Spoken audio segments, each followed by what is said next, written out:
Hi guys, it's Emily from Novel Novels and welcome to today's video. This is my January wrap up part 2. Okay guys, I've read way more books than I thought I was going to read. In fact, I'm shocked.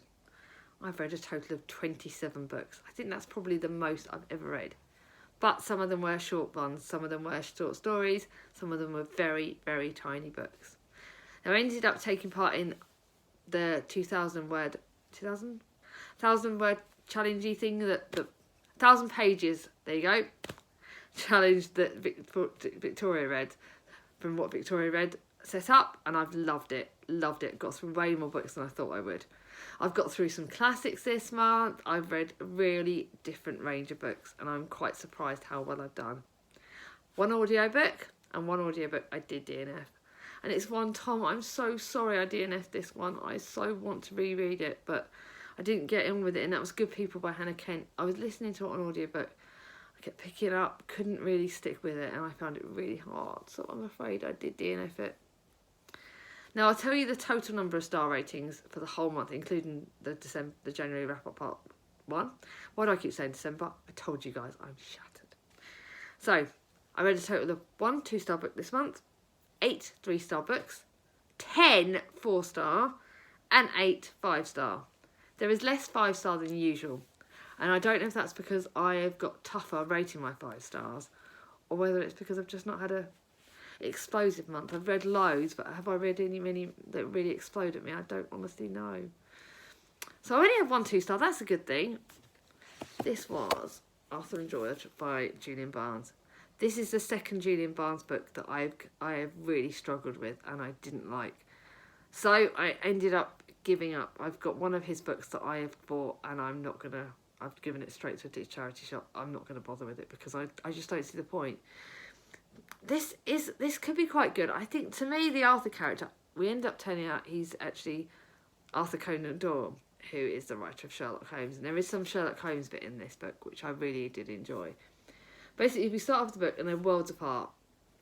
Arthur is from quite a sort of low-down family, big family. His dad's an alcoholic. Lots of stuff happens to him, but he's the one that actually really gets a career and really goes somewhere. Whereas George grows up as a vicar's son, and is sort of had an average kind of world. He's not badly off, but doesn't really exceed and excel at anything. Then something happens and their lives kind of meet up, but their lives don't meet up for a very long time. And I found this book really, really challenging. I didn't connect the stories very well. The characters weren't that lovable. I didn't actually like either of them particularly. Didn't really care. Pushed myself to read it, and I shouldn't have. I'm giving it straight away, so bye-bye that book. It doesn't even deserve talking about. Now the next one is 3 stars. There is 3 stories inside this library book. It's The Curious Case of Benjamin Button, which I enjoyed. That was almost like 4 or 5 stars. And then you've got 2 other stories. I will remember the names of them. Benny's Bob's Hair. That was average. Nothing special. That was more like a 3. And then The Diamond, the Big as the Ritz. That was 3. So I'm afraid it knocked down the whole book. The Curious Case of Benjamin Button in itself, I really enjoyed. It's about the boy who is born an old man and then goes the other way. So he gets younger as in time, the older he becomes, which is really, really silly. I've seen the film, loved it, had Brad Pitt in it.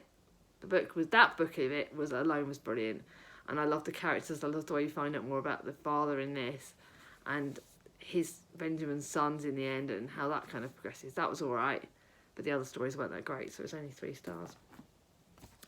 The next one was A Sister's Courage.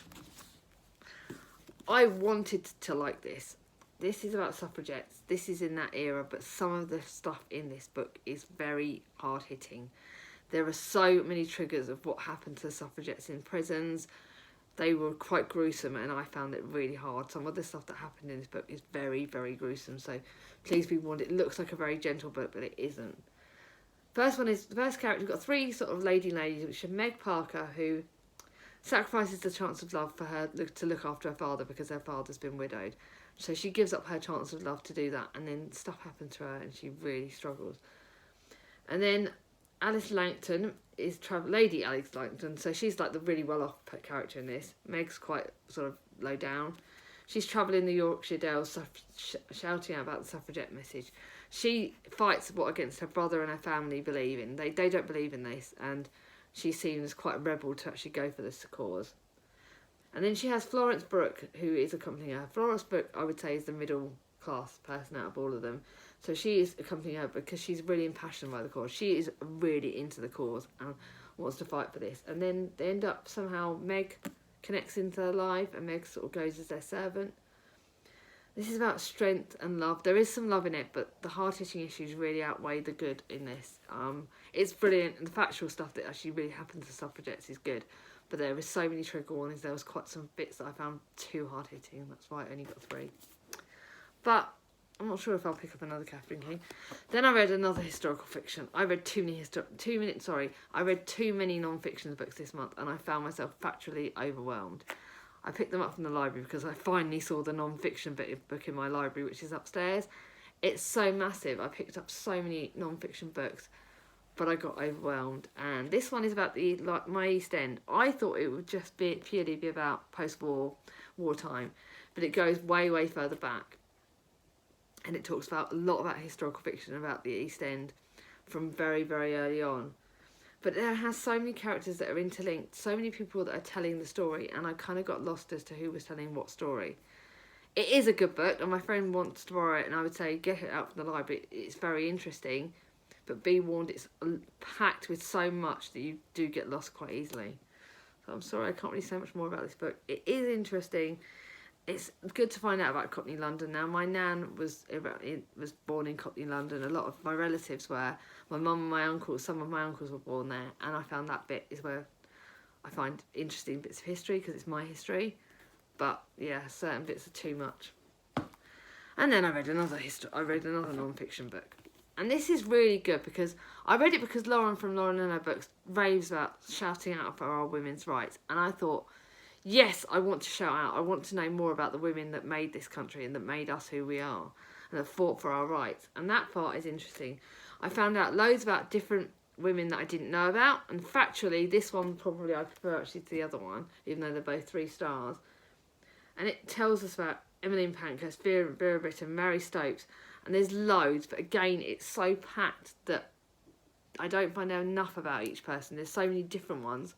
I got quite lost. But again, it's a book I'd certainly recommend. Then the last one is an audiobook that I read, which was Once We Were Sisters. It's an audiobook. I got it from my library. 3 stars. It was about 2 sisters. But again, it's non-fiction. It was told about 2 sisters.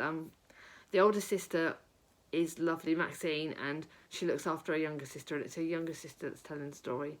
Now, Maxine, we find out very early on that she gets killed by her husband, and it's about the abusive husband. It's about relationships, and it's about sisters, and it's about a sister who is gutted she couldn't do more to save her sister. It's interesting. It's set in South America, South Africa. That part was really interesting. Good book. Again, I'm glad I read it. I'm glad I listened to an audiobook, but again, nothing spectacular. So now I go into my 4-star books. The first one is, now this is non-fiction, it's about Anne Frank. Again, I picked up because Lauren and Her Books was talking about Anne Frank, and I loved the Diary of Anne Frank. I found it so interesting. And this again is very interesting. There's so many pictures in this. We find out more about what actually happened, the life of Anne Frank, the pictures they took of where they were, and this is really good. This is probably one of my favourite non-fiction books of the month, and that's why it went up to 4 stars. 4 stars! Definitely really interesting. Definitely one to get from the library, and one I'm really glad I got. If you like Anne Frank, it's nice to sort of hear a bit more about her. Now the next one is a 4-star. It was my darling sister Charlie gave this to me, lent this to me. The Island at the End of Everything. Now Amise lives with her mother on an island where leprosy is. They get sent there because her mother has leprosy, and her mother was carrying her when she got sent there. And then the government sort of get involved, and they take Amy and some of the people that didn't have leprosy away onto an orphanage. Just children that got sent away to an orphanage. And this is about Amy fighting to get back to her mum, fighting to be with her mum, who she loves the most. And I found that was really, really interesting. Again, there is some trigger warnings of abuse, childhood abuse. There's a man that's got mental health issues, I believe. Someone that's supposed to be looking after them, and what happens to the children. there's butterflies in this now. Actually, that's the bit that I loved. I loved hearing about what they do with the butterflies, the interesting facts about butterflies, and the theory about butterflies, about them, what they do. You know, we all kind of start off, and then we sort of blossom and come out of our shells and become a butterfly, and it's for people. And I found that really interesting. The ending was amazing. I did cry quite a bit. I cried in this book, and it's brilliant. I definitely recommend it. It's middle grade, but it's brilliant. I loved it. And the next one is in translated fiction that Charlie lent me. Now, I know Katie from Books and Things has read this, Miss Ice Cream Sandwich. It's a middle grade / I think it's middle grade book. It's a translated fiction, so I've done another one. Yay! Miss Ice Cream seems to lack her local social graces, but the narrator is smitten with her. This talks about loss. It talks about friendship. It talks about people that saying goodbye, and it's about, you know, not always the first impressions don't always mean everything. And it's really good. Really one that it's a short book. Loved it. Really recommend it. If you like Japanese, set in Japan, so it's translated. Oh, I love it. I love the guy that's the narrator in this, and he gets friends with Tutti, his friend, and their friendship sort of is really interesting, and I loved it. Yeah, it's a really good short story, good middle grade. Now the next one, I was supposed to be buddy reading this with the lovely Charlotte, and she couldn't because she had her operation.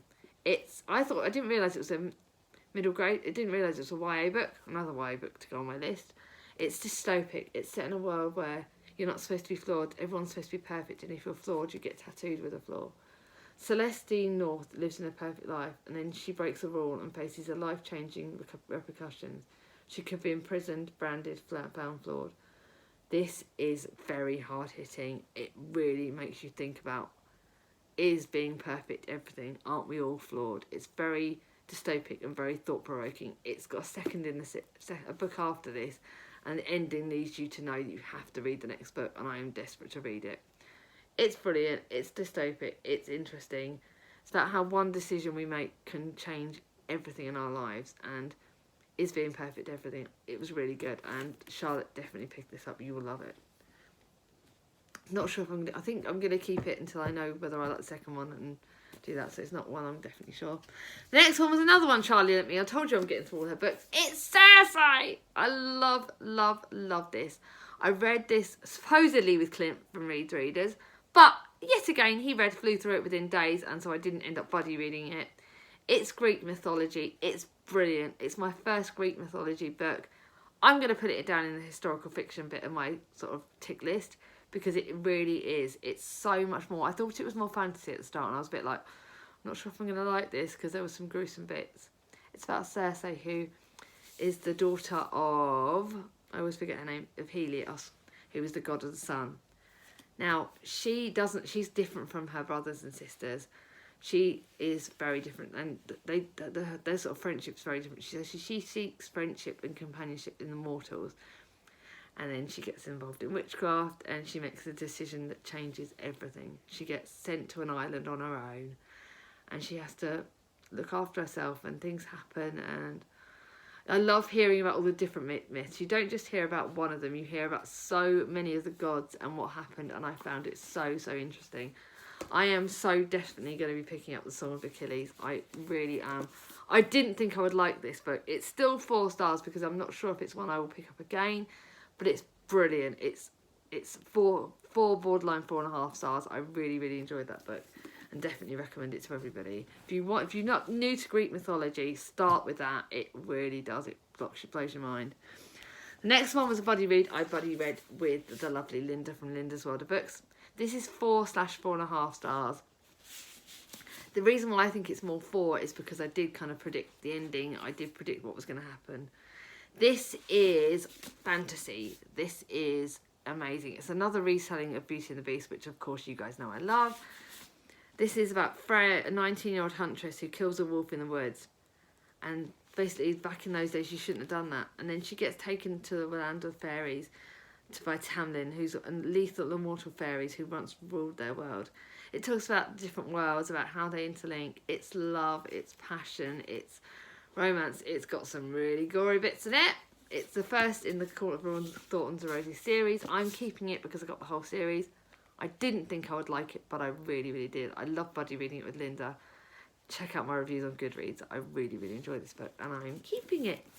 And I'm reading the next in the series with Linda. You don't have a choice, Linda. We're doing this together. Now, the next one was another one that I was doing for Readathon, Anne of Green Gables. I don't need to say much more about that. You guys know that the story is amazing. It's the start of the first in the series, and I cannot wait to read Anne of Avonlea. Hearing about this fair, red-headed orphan who comes to live with the Cuthberts. She's different. She stands up for her rights. She reminds me so much of me. As the fact that she bumbles along and she talks too much and she makes friends and she's so sweet, but she's got a real strong will in her. She's got a brilliant heart, and I love Anne, and I can't wait to read more about her. So definitely, if you're not part of the Anne of Green Gables readathon, Tears Running, do it. It's amazing. Now Tom from Tom Reads Things, decided to set up another readathon, the Harry Potter one, about reading all the Harry Potter books each month. So Muggins here loves Harry Potter, loves Tom's channel, thinks Tom is one of my favourite people in the world. So I joined in. Do I need to tell you more about the Harry Potter and the Philosopher's Stone? This is my first, no, because that's 5 stars. This is my second 5-star book. It is amazing. I really, really, really, really loved it. I don't need to tell you about Harry Potter. It's not my favourite one of the Harry Potter books. So it is 5 stars, but it's not my favourite. But I did enjoy it. It's lovely to see Harry at the start again, and it's lovely to go back to the start of it. And Tom, I'm really glad. I actually think this readathon might help me go through my health issues at the moment, because rereading books that I love, my comfort books, is good. The next one made me cry, The Boy in the Striped Pajamas.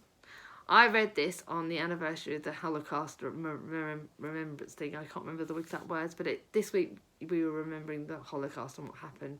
So it was really good to read this. This is about a boy who's on the other side of the fence, on what was seen as on the side of the commanders, the people on the Führer's side, the baddies almost, and he's the son of one of the baddies, and he ends up getting sent to Auschwitz, which you don't realise it's Auschwitz because this is middle grade and it's told through that, and he has to live there with his family, and he can vaguely see the other side of the fence where the Jews and that were put, and yeah, he finds it really hard. And he makes a friend on the other side with a boy with the striped pyjamas, and their friendship's amazing. He does some things that he shouldn't do. I cried in this book. I knew I was going to. I flew through it. It's brilliant. My first John Boyne book, but I actually do want to read more of it. Another one of my Charlie books I've got to give back to her, but I wish I didn't. It's brilliant. Now I go to my last book that I'm talking about. I don't think I need to tell you too much about it. It's the amazing David Copperfield. This book again got sent to me by Tom. Loved it. I've already read it with my gorgeous sister Charlie. It's one of my longest books ever. It's like nearly 900 pages, but it is fantastic. It's about the life of David Copperfield, told from David Copperfield. There are goodies, there are baddies, there are people you love, there are people you don't love. Peggotty is my favourite. She's one of my favourite characters. She starts off as almost like the servant of David Copperfield's mum. Now, stuff happens, unfortunately, right at the start, with David Copperfield's mum does die quite early on, I can safely tell you that. And he gets pushed from pillar to post, and this is about him growing. There's romance, there's love, there is a bad guy. Heap, oh my goodness, Uriah Heep is a baddie, I can probably safely tell you that. But there is a lot about love and about making mistakes, and it's about true love, and it's about friendship, and it's about growing up, and it's amazing. This is 5 stars, through and through, one of my favourite books of the year already, and it's only January. I can't imagine many books beating that. So the favourite book of the month has to go to this, and it also has to go to For Hearts of Fierce and Broken, that I read, that I talked about in my other wrap up. I will link my wrap up number 1 at the bottom. I will link some of the channels that I've spoken about at the bottom, and I'll tell you. So how was your January? Did you enjoy January? What was your favourite book of January? Let me know in the comments below. Now, if you like this video, give it a thumbs up. If you're new to my channel and not subscribed yet, ring on my ding-a-ling. And I hope you all had an amazing January. Take care.